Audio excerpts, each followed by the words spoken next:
Puji Tuhan, mari kita lihat firman Tuhan dari kitab Yakobus pasal yang pertama, ayat yang ke-12. Kitab Yakobus pasal yang pertama, ayat yang ke-12.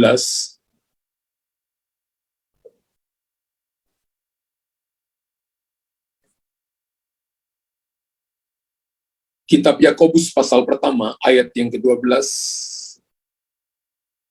Berbahagialah orang yang bertahan dalam pencobaan, sebab apabila ia sudah tahan uji, ia akan menerima mahkota kehidupan yang dijanjikan Allah kepada barang siapa yang mengasihi dia. Satu ayat ini aja. Mari kita baca sama-sama pelan-pelan. 3, 2, 1.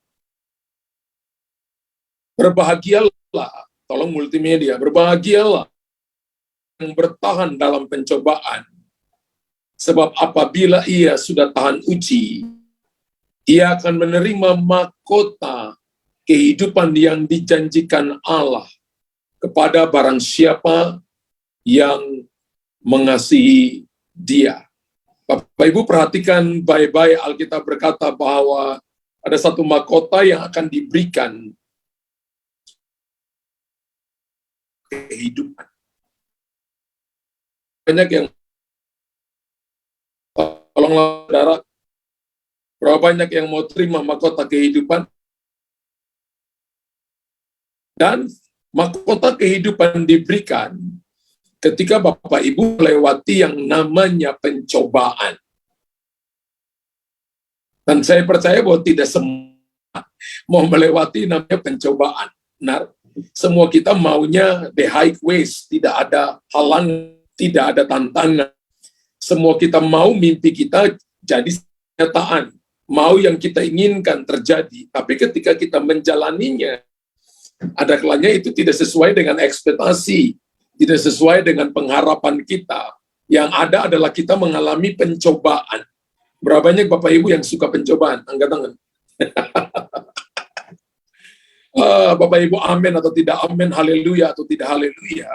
Semua kita akan masuk dalam pencobaan. Ya, kata pencobaan yang dipakai dalam Yakobus pasal 1 ayat 12 di sini, itu dipakai bahasa Yunani itu adalah peirasmos. Peirasmos. Peirasmos. Ya, Peirasmos. Peirasmos. Ya. Peirasmos itu menunjukkan kepada penganiayaan. Peirasmos itu menunjukkan kepada kesulitan yang datangnya dari luar kita. Kalau dari luar berarti datang dari dunia, datang dari iblis. Dan Alkitab katakan bahwa di dunia ini kita akan mengalami begitu banyak cobaan. Ya, masalah itu ada dua ya. Yang pertama sumber masalah ada dua. Yang pertama diri kita sendiri dan orang lain. Yang kedua adalah dari dunia dan dari setan-setan. Dan selama kita ada di dalam dunia, Bapak Ibu, pencobaan merupakan bagian yang tidak terpisahkan dalam kehidupan orang percaya. Betul? Berapa banyak Bapak Ibu di sini yang katakan gini, saya tidak mau masalah, tapi bangun pagi ada masalah. 1 jam kemudian ada masalah. Karena itu masalah yang tidak terpisahkan dari kehidupan manusia. Dan masalah itu sudah setua manusia. Amin. Ada kalanya masalah datang bisa membuat kita semakin dekat dengan Tuhan. Atau membuat kita semakin jauh dari Tuhan. Tergantung bagaimana sikap reaksi kita di situ. Ketika pencobaan datang. Alkitab mengatakan bahwa ketika Tuhan mengizinkan setan untuk menguji Ayub. Maka ingat baik-baik bahwa Tuhan izinkan setan, tapi dibatasi kewenangannya. Tuhan berkata begini, aku izinkan, tapi nggak boleh sendiri. Amin. Kalau Bapak Ibu katakan hari ini pencobaan, masalah datang dalam kehidupan saudara dan saya, maka Tuhan sudah batasi kewenangan. Korintus 10 ayat 13 berkata, pencobaan-pencobaan yang kita alami pencobaan biasa saja. Jangan berkata bahwa masalahku besar, persoalanku besar, tantanganku besar, Alkitab katakan bahwa itu masalah biasa. Dan tadi saya katakan bahwa selama kita hidupnya ini, Pencobaan merupakan bagian yang tidak terpisahkan dalam percaya. Betul Bapak Ibu?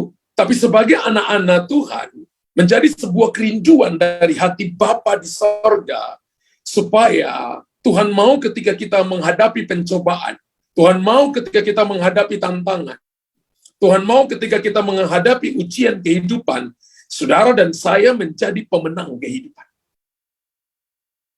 Katakan dan tulis di kolom komentar bahwa saya harus menjadi pemenang kehidupan ketika pencobaan datang. Saya harus menjadi pemenang kehidupan ketika ujian datang, ketika persoalan datang dalam hidup saya. Amin. Dan kita alami sebagaimana yang Yesus juga alami.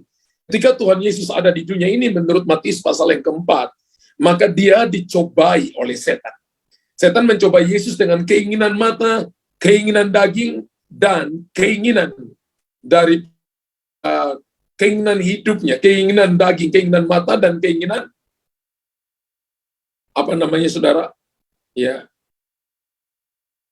Yesus dicobai di sana, tapi Alkitab berkata dalam Matius pasal yang keempat, Tuhan Yesus mengalahkan pencobaan itu dengan firman Allah.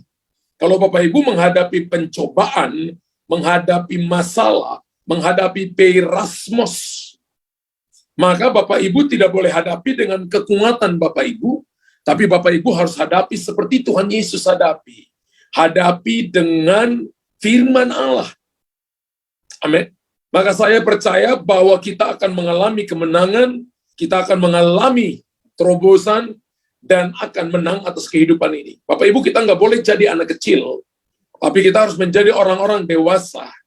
Bahwa masalah persoalan datang mendidik kita supaya kita menjadi kuat, supaya kita menjadi orang yang bisa dipercaya, supaya kita menjadi orang yang memiliki iman yang kuat, iman yang tebal.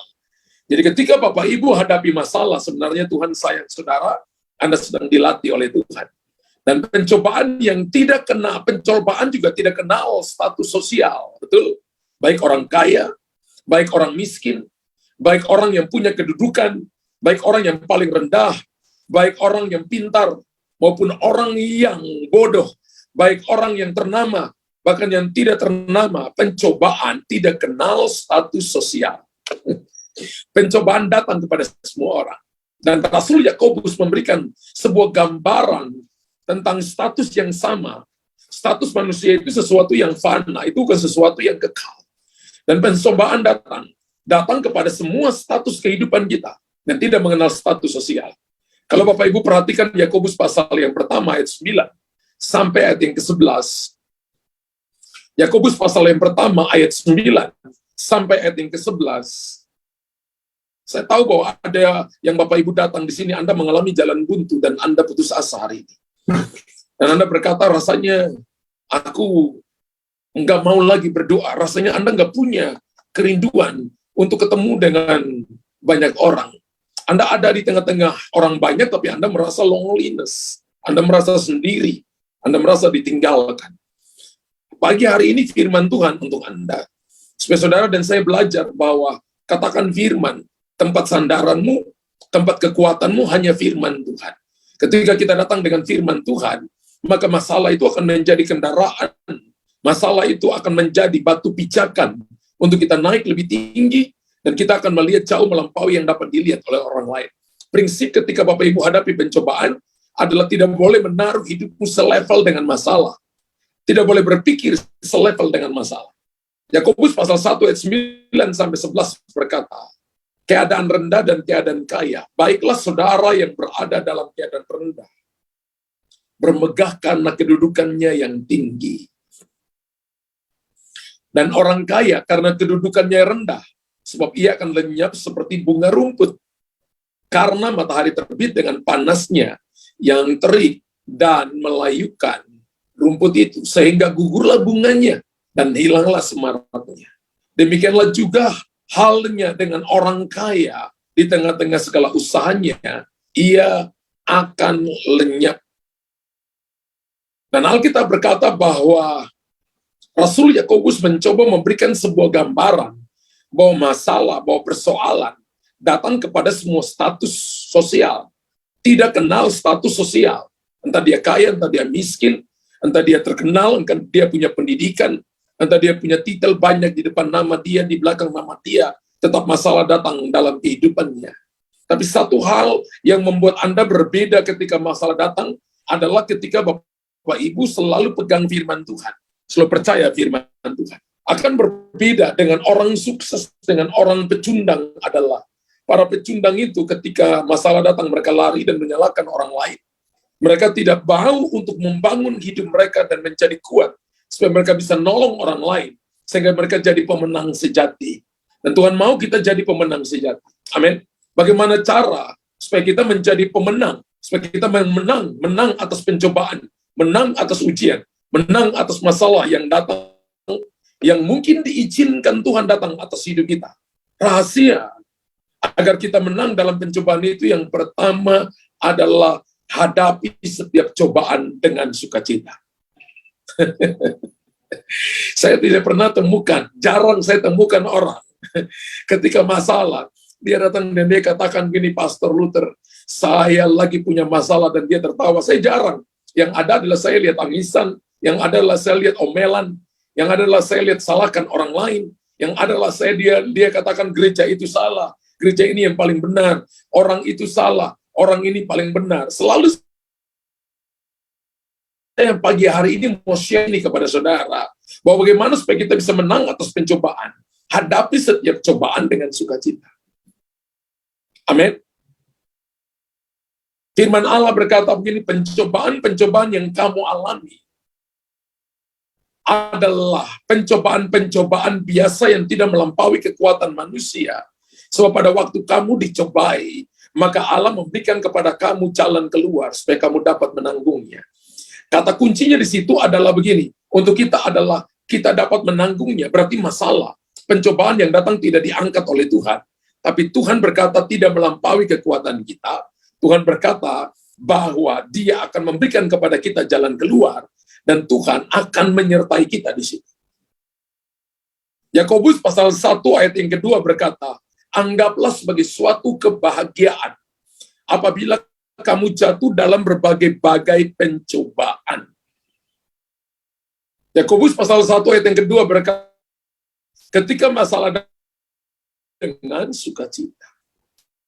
Amin. Orang sukacita, dia memiliki kekuatan. Saudara-saudara, anggaplah sebagai suatu kebahagiaan apabila kamu jatuh ke dalam berbagai-bagai pencobaan. Gak enak, apa enak? Tidak enak. Ketika ditipu, ketika Bapak Ibu diperlakukan tidak adil, ketika situasi tidak mendukung kita, ketika setan datang dan mencobai Anda, seperti apa yang dialami oleh Ayub, apa yang dialami juga oleh hamba-hamba Tuhan yang lain, apa yang dialami oleh Yusuf, apa yang dialami oleh Daniel, gak enak. Siapa bilang pencobaan datang itu enak? Gak enak. Gak enak buat daging. Tapi ketika Bapak Ibu hadapi dengan sukacita, maka Bapak Ibu sedang membangun nilai-nilai rohani dalam diri kita. Yang kedua adalah orang akan melihat, dunia akan melihat, orang-orang yang belum percaya akan melihat bahwa kita anak-anak Tuhan. Kapan mereka bisa melihat Daniel disertai Tuhan? Kapan mereka bisa melihat Yusuf disertai Tuhan? Ketika dilemparkan ke dalam gua singa, tetap bersukacita, tetap berdoa. Ketika diperlakukan dengan tidak adil, ketika difitnah, ketika dipenjarakan, Yusuf tetap bersukacita. Dan mereka berkata, dia disertai oleh Tuhan. Pencobaan bukan sesuatu yang menekan kita, tapi pencobaan adalah kesempatan untuk kita membangun sebuah nilai ilahi, yaitu sukacita. Kan itu buah roh yang harus dibangun dalam hidup saudara dan saya. Bapak Ibu berhenti jadi kekanak-kanakan secara rohani. Tapi mari kita jadi orang dewasa yang hadapi masalah dengan kuat dan kokoh dan sukacita. Maka kita akan jadi pemenang kehidupan. Ada banyak orang yang mengasihi dirinya sendiri, melihat hidupnya tidak berarti, melihat keadaannya tidak sama dengan orang lain, melihat situasinya lebih buruk daripada hari-hari kemarin, dan dia tidak melihat Tuhan yang merancang masa depannya. Tidak hadapi segala situasi dengan sukacita. Amin. Saya harap supaya Bapak Ibu hadapi segala keadaan dengan sukacita. Biasanya setiap orang yang mengalami cobaan pasti susah hati, betul. Ya, sukar rasanya untuk bahagia. Berapa banyak Bapak Ibu yang ketika masalah datang, Bapak Ibu katakan, ya syukur bahagia, pastor. Kenapa? Saya diperlakukan tidak adil sama suami. Rekan bisnis saya membawa pergi uang yang kami investasi sama-sama, dia nipu saya. Anda dan saya mengalami kesehatan yang buruk, padahal Anda mungkin sudah doa. Anda mungkin mengalami keadaan yang tidak sesuai dengan apa yang Anda harapkan. Anda mengalami perlakuan orang yang tidak menyenangkan. Anda baik kepada mertuamu, tapi mertuamu jahat kepada Anda. Contoh, Anda baik kepada suamimu, tapi suamimu mungkin memperlakukan Anda dengan tidak baik. Sukar rasanya untuk bahagia di situ. Sukar rasanya untuk Anda bersuka cita. Tapi pagi hari ini sukacita saudara tidak ditentukan oleh situasi. Sukacita kita ditentukan oleh Tuhan yang ada di dalam kita. Dan Tuhan yang menyertai kita. Katakan amin unlimited, amin 500 juta triliun kali. Tulis di kolom komentar Bapak Ibu. Yang on share katakan haleluya. Amin. Hari ini jangan salahkan situasi dan keadaan. Satu hal yang membuat sehingga Anda tidak bisa menang atas kehidupan adalah karena Anda tidak sukacita. Kita terlalu banyak bersungut-sungut. Terlalu banyak susah hati. Anda berdoa iya, tapi Anda susah hati. Anda dengar firman iya, tapi Anda susah hati. Anda tidak menghasilkan buah roh, yaitu sukacita. Tuhan izinkan pencobaan datang, supaya sukacita itu muncul. Sehingga kita jadi pemenang kehidupan. Betul. Tuhan mau, justru ketika kita menghadapinya dengan sukacita, maka hal yang tadinya besar akan jadi kecil. Hal yang tadinya menakutkan akan jadi pengharapan. Pintu yang tadinya tertutup akan jadi jalan keluar. Bapak Ibu bisa melihat jalan keluar. Karena Bapak Ibu hadapi dengan level tertinggi yang Tuhan berikan kepada saudara, yaitu firman Allah. Kekuatan datang dari firman Allah. Nehemia pasal 8 ayat yang ke-11 berkata, sukacita karena Tuhan. Itulah kesembuhanmu, itulah kekuatanmu. Sukacita Allah adalah kekuatan yang Tuhan berikan untuk kita menghadapi cobaan, untuk kita menghadapi pergumulan, untuk kita menghadapi tantangan. Bapak Ibu akan lihat orang-orang yang kuat dengan orang-orang yang kuat, ya. Nehemia dikatakan begini, sebab sukacita bagian terakhir, sebab sukacita karena Tuhan itulah perlindunganmu. Dalam terjemahan bahasa Inggris bukan perlindungan, tapi kesembuhanmu. Ketika Bapak Ibu hadapi situasi dengan sukacita, pertama itulah perlindunganmu, yang kedua adalah kesembuhanmu. Kesembuhan dalam bisnis, kesembuhan di dalam tubuhmu, kesehatanmu, kesembuhan dalam hubungan dalam keluarga, akan terjadi kesembuhan. Menghadapi masalah dengan sukacita akan memberikan kepada saudara dan saya energi dalam kita, dunamos. Dunamos itu kemudian kita dapat kata dinamo dan dinamit. Dinamo adalah sesuatu yang dipasang untuk menggerakkan sesuatu kepada tujuan. Kalau Bapak Ibu ingin sampai di pelabuhan kesukaan, maka Bapak Ibu perlu sukacita. Hadapi masalah dengan sukacita, jangan salahkan orang lain. Karena ingat baik-baik bahwa tadi firman Tuhan dalam 1 Korintus 10:13 berkata tidak melampaui kekuatan kita. Kita harus jadi jemaat yang dewasa, bukan lagi mikir diri kita, tapi bagaimana kita menghasilkan buah roh. Yang menyenangkan Tuhan, Tuhan cari buah dalam hidup saudara. Salah satu buahnya adalah sukacita. Dan sukacita selalu dilahirkan ketika Bapak Ibu hadapi pencobaan. Ya, mari kita rubah situasi yang tidak mengenakan, susah hati, sukar rasanya menjadi sesuatu yang penuh dengan bahagia dan sukacita. Mari kita merubah keadaan yang sulit menjadi sukacita, maka Bapak Ibu akan melihat jalan keluar. Bapak Ibu akan melihat pertolongan datang daripada Tuhan. Haleluya. Amin. Saya percaya ketika kita hadapi dengan cara seperti ini, menghadapi masalah dengan sukacita akan memberikan kepada kita energi dan kekuatan khusus sehingga kita bisa melihat masalah bukan lagi masalah bagi kita, tapi kita melihat masalah sebagai suatu kesempatan.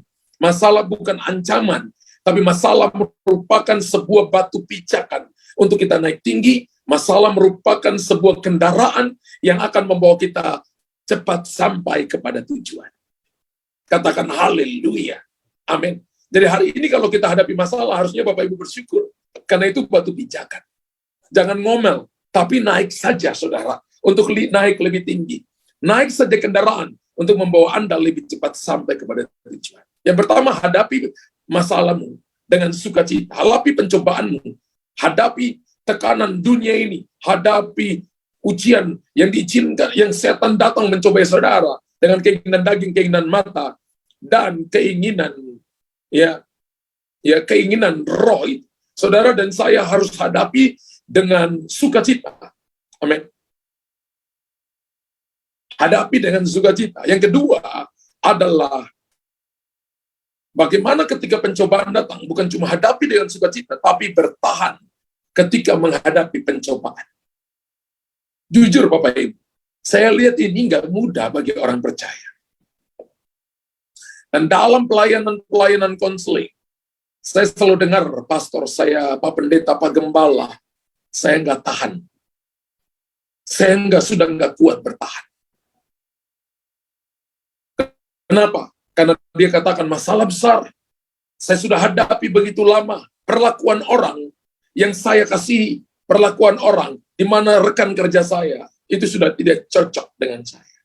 Saudara boleh tidak cocok dengan orang, tapi bukan berarti bahwa saudara tidak boleh bertahan.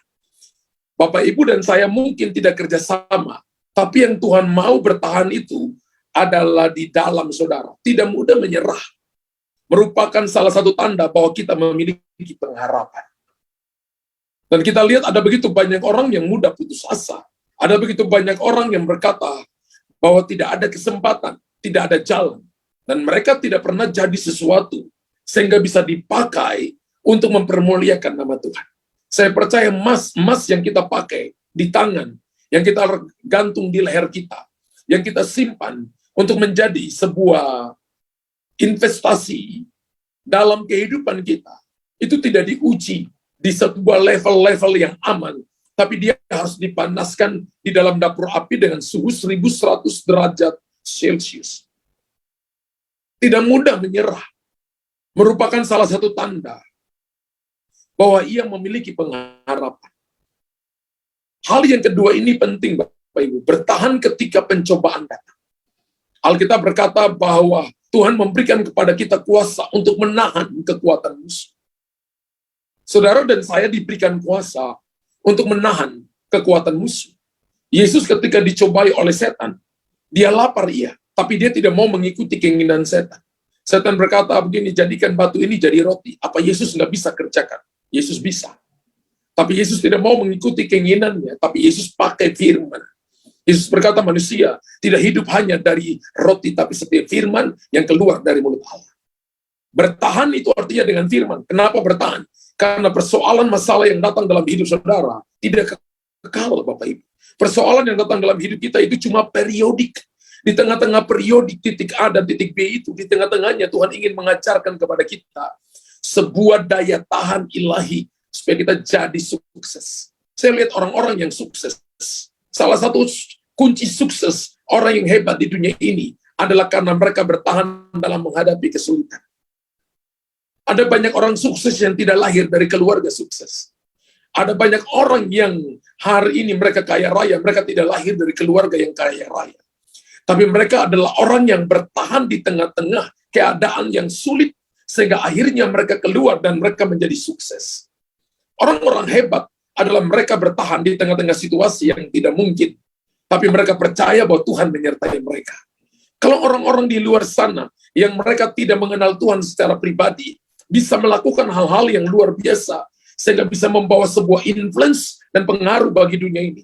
Kita yang memiliki Tuhan, yang kuasanya tidak terbatas, harusnya saudara dan saya lebih daripada itu. Amin. Ini akan menjadi salah satu kunci sukses orang-orang yang akan hebat di dunia ini, yaitu kunci sukses orang-orang percaya, yaitu kita bertahan dalam menghadapi kesulitan. Kita tidak lari dari masalah. Orang percaya itu hadapi masalah. Ketika saudara dan saya tidak lari dari masalah, hadapi masalah, maka ketika satu langkah Anda berjalan kepada masalah, maka Tuhan sudah lebih dulu menyelesaikan bagi Anda. Ketika Anda sampai, maka Anda tinggal menuainya, tinggal menjaranya, dan tinggal menikmatinya. Amin.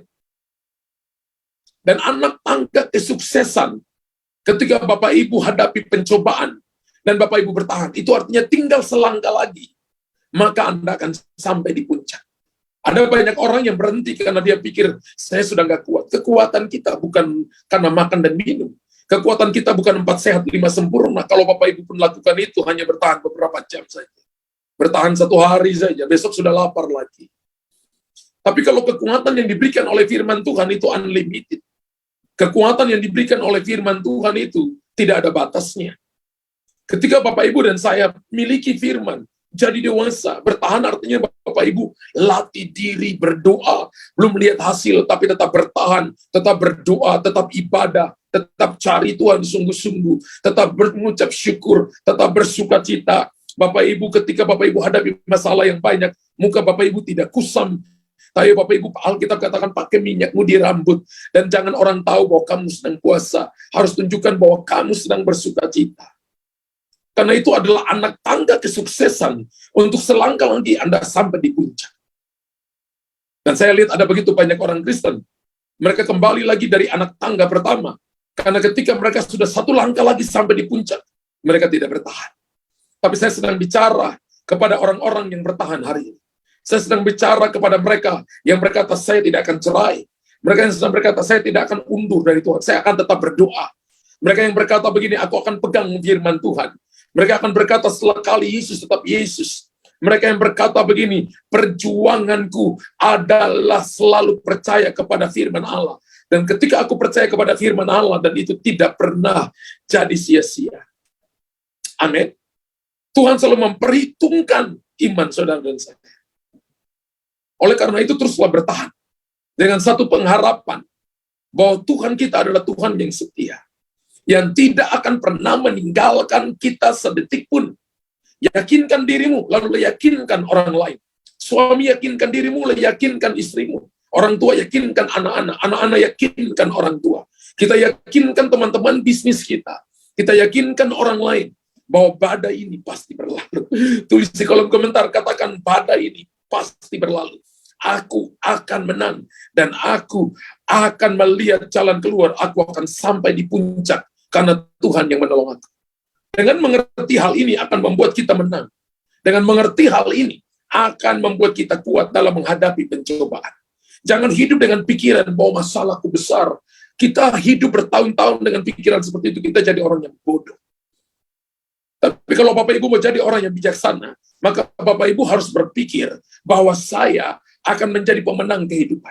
Saya tidak mungkin hidup dalam circle problems terus-menerus. Tapi Tuhan izinkan ini datang, supaya saya naik lebih tinggi. Saya tidak boleh berpikir selevel dengan masalah. Tidak boleh tinggal berdiri selevel dengan masalah. Saya ditentukan menjadi pemenang kehidupan. Berpikirlah bahwa saya itu pemenang. Kalau yang pertama hadapi pencobaan, hadapi periesos, tadi itu, dengan hadapi itu, dengan apa saudara? Dengan sukacita. Hadapi dengan sukacita. Haleluya. Hadapi dengan sukacita. Ketika Bapak Ibu hadapi dengan sukacita, maka hadapi perasmos itu dengan sukacita, maka Bapak Ibu dan saya akan bisa bertahan. Ketika Bapak Ibu bertahan, saya percaya itu 1 langkah Bapak Ibu sampai di puncak. Dan yang ketiga adalah hadapi dengan ucapan syukur. Berapa banyak orang yang kehilangan ucapan syukur hari-hari. Hari-hari ini Roh Kudus bicara kepada saya. Hari-hari ini ada begitu banyak mulut yang penuh dengan kutukan, penuh dengan sungut-sungut, penuh dengan menghakimi diri sendiri, penuh dengan menyalahkan situasi, menyalahkan orang lain, dan dia tidak mengubah jadi ucapan syukur. Untuk menghadapi persoalan, untuk menghadapi pencobaan, peirasmos tadi, ujian yang datang dari dunia, ujian yang datang dari setan-setan, maka hadapi dengan sukacita. Bertahanlah Bapak Ibu. Yang ketiga, hadapi dengan ucapan syukur. Karena kita bersyukur dalam menghadapi pencobaan, maka Bapak Ibu akan lebih cepat sampai dari orang lain. Tulis di kolom komentar, katakan, kalau saya banyak ucapan syukur, saya akan lebih cepat sampai dari orang lain. Haleluya.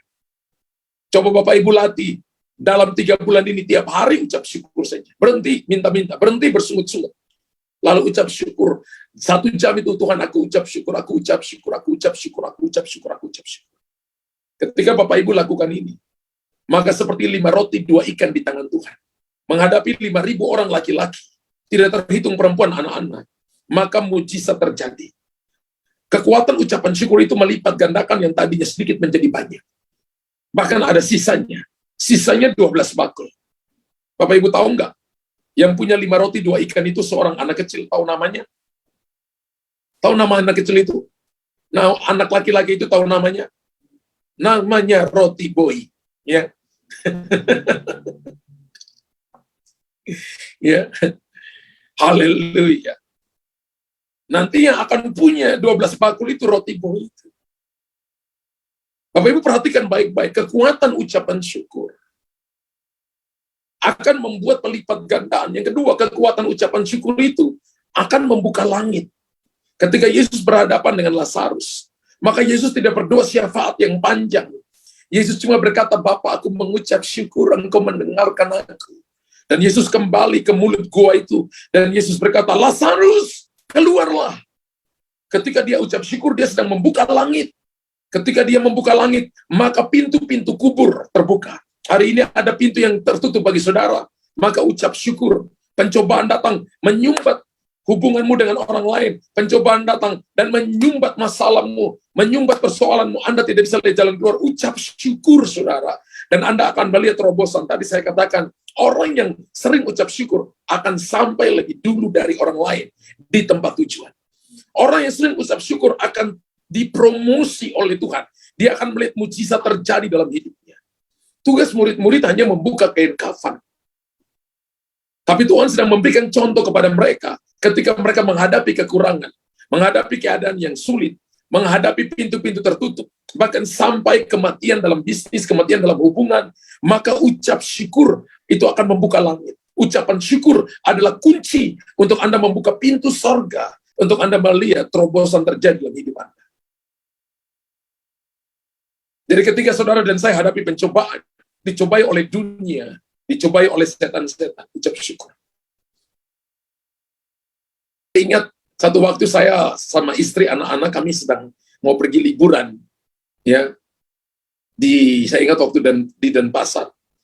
Kemudian kami satu pesawat dengan orang tua rohani kami. Ketika mereka naik, seat mereka itu sudah didudukin oleh orang lain. Kemudian saya itu sempat mau berdiri untuk memberikan tempat duduk saya untuk beliau duduk. Tapi bahu kanan saya itu ditekan, dia katakan tenang aja. Dan saya dengar di sampingnya dia berdiri dan dia ucap syukur. Dia nyanyi, haleluya, aku ucap syukur. Dia mungkin nyanyi 2-3 menit. Kemudian saya lihat pramugarinya panggil mereka. Nah, saudara, apa yang terjadi? Mereka beli kelas ekonomi, didudukan di kelas bisnis. Suami istrinya dibawa dan didudukan di kelas bisnis. Mereka nggak ingin duduk di kelas bisnis.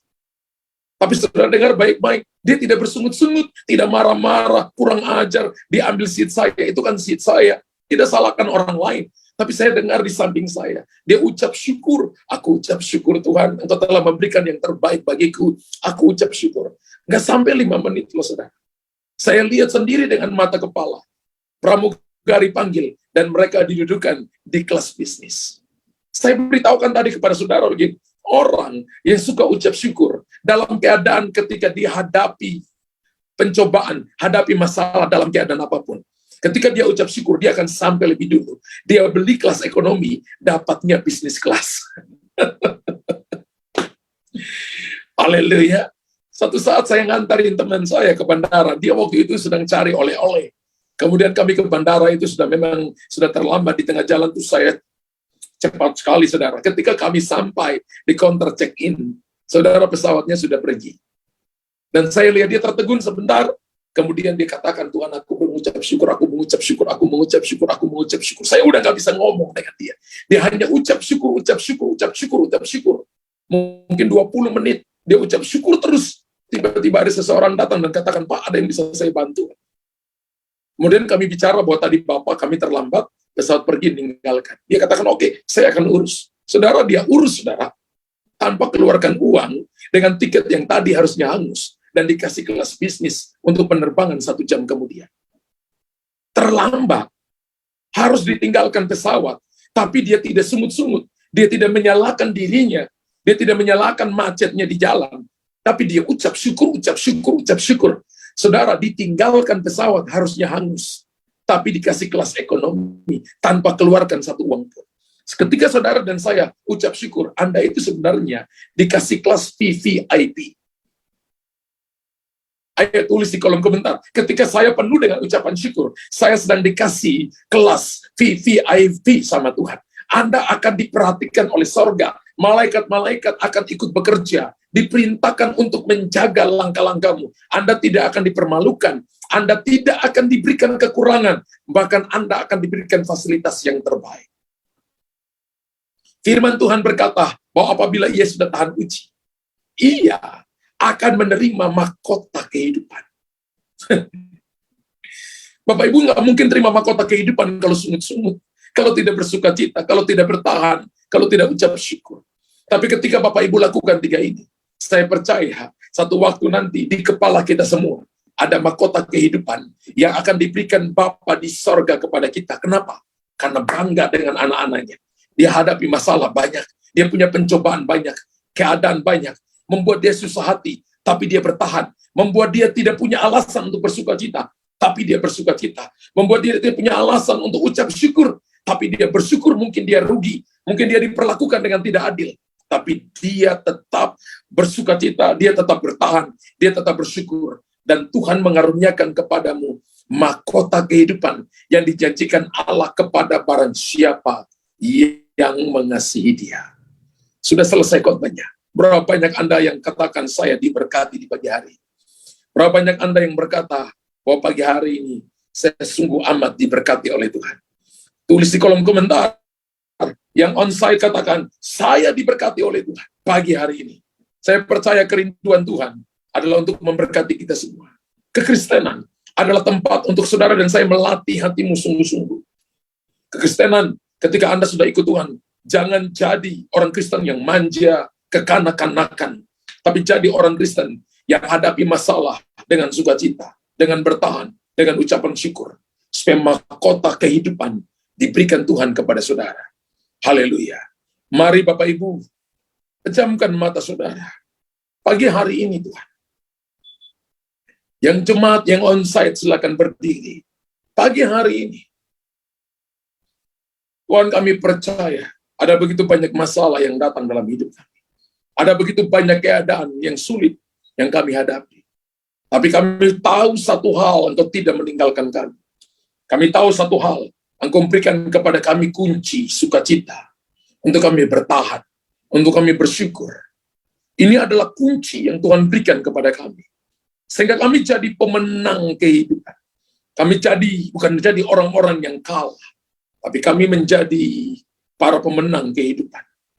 Hari ini, apapun keadaan kami, Roh Kudus, Engkaulah Immanuel yang tidak akan pernah meninggalkan kami. Engkau akan menuntun kami dan akan membawa kami ke dalam jalan-jalan kemenangan. Ada begitu banyak saudara yang datang pagi hari ini dengan tangisan, dan Anda merasa sepertinya Anda ditinggalkan. Tapi Roh Kudus berkata kepada saya, engkau tidak akan dibiarkan seorang diri. Engkau akan ditolong oleh Tuhan. Engkau akan mengalami di mana Tuhan akan mengangkat engkau dan menghibur engkau, memberikan kepadamu kekuatan yang baru.